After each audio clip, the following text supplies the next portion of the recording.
from Roban, I think we're about close to 200, maybe 200 kilometers heading southeast, I think, right, roughly. We're in a place in the river here, a place called YINDJIBARNDI. And up this way, where I'm pointing, which is south, is about a kilometer and a bit, is where the FMG Development Hub project. And we're here today now giving evidence for our compensation claim against FMG.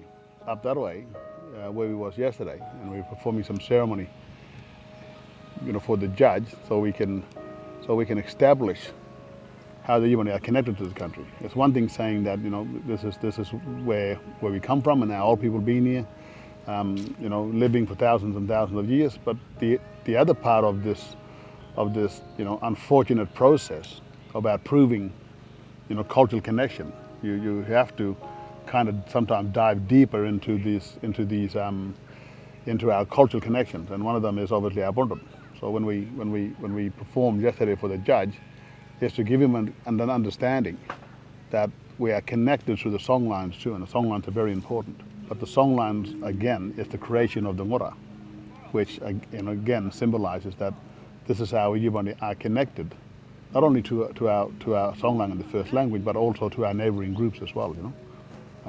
So that was important for us to do. And if you don't do that, then the judge will walk away with this limited understanding. The songline and the culture. And the spiritual connection, you can bundle it all up, and call it that this is the Yindjibarndi religion, right? But it's kind of more than that for the Yindjibarndi. This is what we live every day. This is the cultural, as I said, the cultural connection to our Ngura. So those songs I was singing yesterday and showing him, it makes up this part of the world, this part of the Ngura. And again, how it shows, I think, what the Buddha did back in the creation times, and how it connected, Ngarangani to those songlines, and to those very important places. If the judge don't understand that, then he's going to walk away with limited understanding. So it's not about the money. It's about respecting and recognizing that Yindjibarndi law should be considered when people are doing something like mining operations. Because we can't have this thing operating on our country, making billions of dollars while we live back home in third world conditions, and people every day suffering for just the basic things. What fixes up any nation is putting in a program and a system that moves towards self-determination.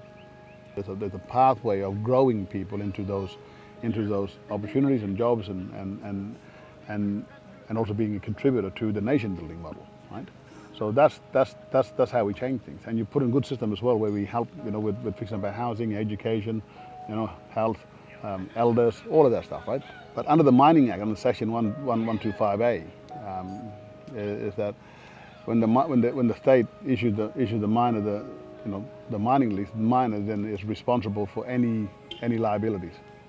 So what they're doing, what we're doing now, is dragging them both into the court case, and then you can see as well that they are both having issues as well with who's liable. But that's the relationship that that's been happening between the state and the miners the last 60 years.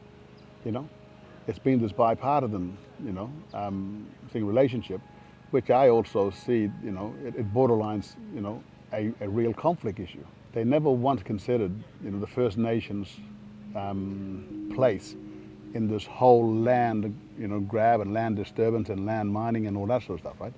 So we come under a Native Title Act that really gives us the rights to negotiate under Section 29, and there's a 6-month period. And after 6 months is up, right, either party can apply to the Native Title Tribunal and ask for a determination on that mining license. But there should be a consideration for First Nations people. And the relationship should be then not a bipartisan one, but a tripartisan one, which is involved the state government, the miner, and the First Nation people. And that way you don't have to go through this whole system of all the time arguing and separating, and once a Ngada put in a native title claim, you become the enemy of the state because they take you after their royalties and stopping them from doing that stuff. And they shouldn't, rightfully know that the law is against us. We got to come here after 13 years, right? and then ask the federal court to then consider a compensation. Professor Peter Beth, right? He said, look, we went down 1.7 meters, right? That gives us a depth and a time frame that we can easily that this cave is anywhere from 35 to 40,000 years old, right? But we want to come down and dig a bit more deep because we haven't hit the floor yet, and that could then tell us anywhere from 55 to 60,000 years. So let's just take that, right, as an example of how long YINDJIBARNDI been on this country. If they find it is 55, 60,000 years, come on. I mean, you can't dispute that. You can't deny it as well. So that's the fear. See, the fear is that most of the people done wrong, and they don't want to admit that they done wrong. But they also understand as well. Ngaranglis want to go back to their country, look at these important sacred sites, and work with these people. We're not asking for anything more. We're not saying you have to pack up your things and go away and all this sort of stuff. We know that that's still a big challenge and something that is take many years to do. And the population for First Nation people in the country as well is not as much as the rest of the population. And we got no desire of being divisive or anything like that. It's more of working together with people. And that's what the new act was really about for me. It's about building relationship and then long-term partnerships, right? But acknowledging that First Nation people still exist. And that part of the country where they are, whether it's a farm or a station or a mining activity or whatever, have connection to people who fund that area, And then you have to build a relationship, right? Well, no, exactly. And look, at the end of the day, right, I mean, any challenge is going to be rough, right? But what makes the journey easy, I think, for any group or any nation is that you stay together. If you make a choice to, stand up for your right, if you're doing it together, then at least you're going to be, in this fight together.